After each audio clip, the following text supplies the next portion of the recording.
I don't know if you follow, but there was this content creator, Opinionated Brit, here on TikTok, and he's like the neighbor you would want to talk politics with. He shuttered all of his accounts the other day because he is a British man living in the United States. He has his family here with him, and being anti-Trump on a green card could prove dangerous to your existence in America. So he shut down all of his accounts. I don't blame him. I don't see it as running. It's not cowardice. It is putting you first, and a lot of people forget that that's what you need to do. Now, he did come back up, and he posted onto Substack, YouTube, and Blue Sky that if he ever decides to come back, this is where he'll be. For now, it's just a name and an avatar. He may never be able to post again. But, if you want, go follow him there. I think that is a good lesson for a lot of people right now. You have to prioritize yourself and your safety, because even being born in America doesn't seem enough to be keeping you safe right now. If you're here on a visa, if you're here on a green card, maybe Opinionated Brit pulled the cord a little bit early, but everybody will pull their cord when they are ready. You have to prioritize yourself, and in this current climate, you have to prioritize your safety.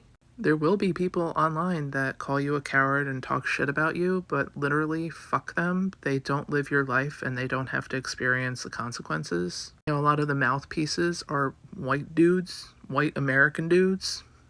Well, we can't turn and run. Live to fight another day.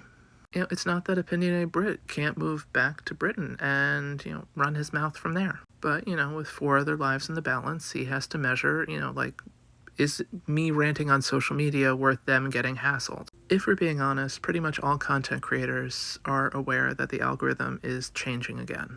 Right before the last ban, something changed within TikTok, which just wasn't the same, and then when TikTok came back, it absolutely was not the same. I personally spend less time on TikTok than I have before. I don't have a follower count near other people's, but content violations. People with comments from 3-4 months ago are getting in trouble. This platform is absolutely leaning right. Kind of like they're cleaning up the house for sale, and the riffraff, the dust bunnies, they're cleaning them out.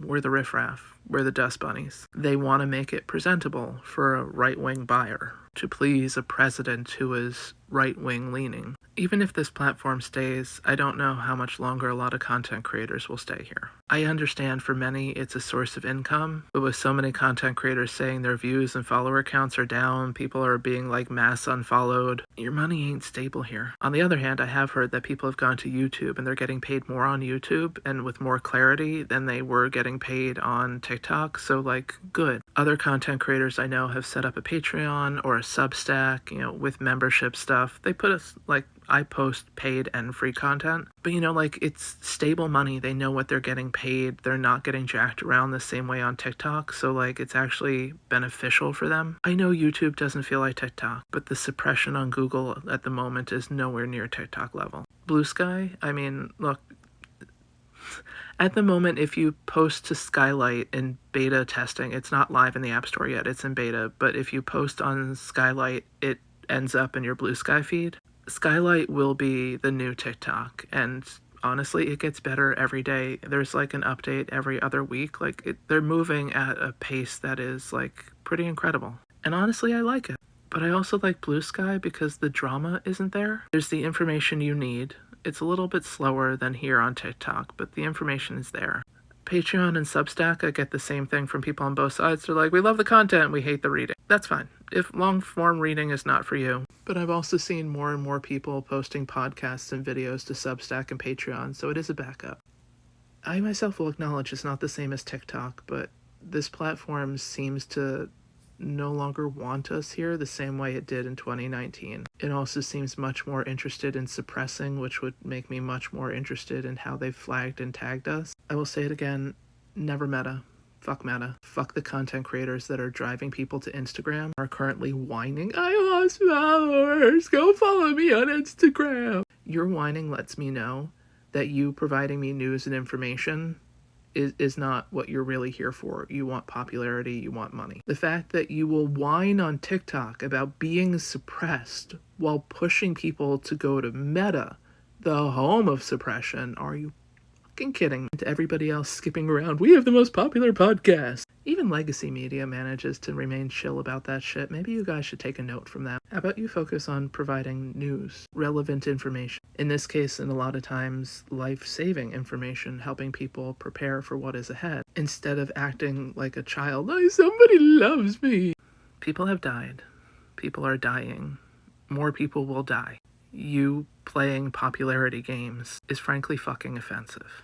I don't really know what this rant is about besides reminding people that TikTok may or may not go away April 5th, but even if it stays, I don't know how many of your content creators are going to be here. Not necessarily by their choice, but they seem to be deplatformed by the platform themselves. There was some news guy the other day, lost his platform, got it back because a million people complained, but like, it's probably going to happen again. Pay attention to the content creators that seem to be rapidly growing followers. There's a finance guy here, Dino.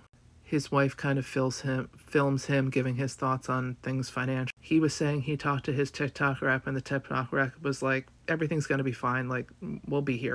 Interesting that you have a TikTok rep reassuring you when other TikTok creators couldn't get anybody on TikTok on the phone. Is the guy who got banned had like 10 million followers? I think Dino has like 2. So the guy with 10 million followers who got his account banned can't get anybody on the phone anywhere. And this finance guy at 2 million has a personal account rep at TikTok. That seems suspicious. And look, I'm not a big enough content creator. I've never had contact with anybody at TikTok, minus like the appeal button. So I don't know the inner workings, but this is not 2019 TikTok. I think it's hard for us to remember that because it really was like a saving lifeline back then. We have found community, we have found content creators that we love and adore. We have been informed in so many amazing ways. But I think this is kind of like when you have to make that tough decision to put a pet down. Like that last day where you kind of like celebrate with your pet before you bring him into the vet. I will stay here as long as I feel this platform is for me. But like every day it's just a little bit more like, is he the best boyfriend? You know, like those first thoughts of like, maybe we should break up. I might also not have a say. I could easily be displatformed at any time, and that's just a reality. But whatever they're doing right now is not in the favor of the left or pretty much anybody that isn't Trump butt smooching. First and foremost, stay safe. Second of all, stay informed. Accept things like private Substacks or, you know, private Patreon are going to become the norm because people are going to have to kind of close their circles for their own safety, and that I completely understand. But also work to make sure that you are getting informed, because this coming regime doesn't like information they haven't handed out. And in a world where they're trying to pull all reference to minority out of the Smithsonian, assume they are going to do the same for social media. I check that I have white skin and privilege. I probably won't be one of the first people to get silenced, but I know I'm on the list. Take care of you, take care of your mental health. Work hard to stay informed, but really pay attention to those that are whining about popularity while others are explicitly telling you they are scared for their existence. And before it's gone, find yourself a new social home, because it is good for your mental health to stay connected to people. Make sure they are the right people who will guide you in a healthy, helpful way. It's so fucking weird to be here because, you know, we've known we were coming to this point, but to actually be here just feels so weird. And you keep on thinking like, I'll wake up tomorrow and it'll be fine. We'll go back. They'll see sense. I don't think they will. I mean, I know they won't. Be wise with who you follow and who you listen to going forward, and hope for the day that voices come back that you want to hear.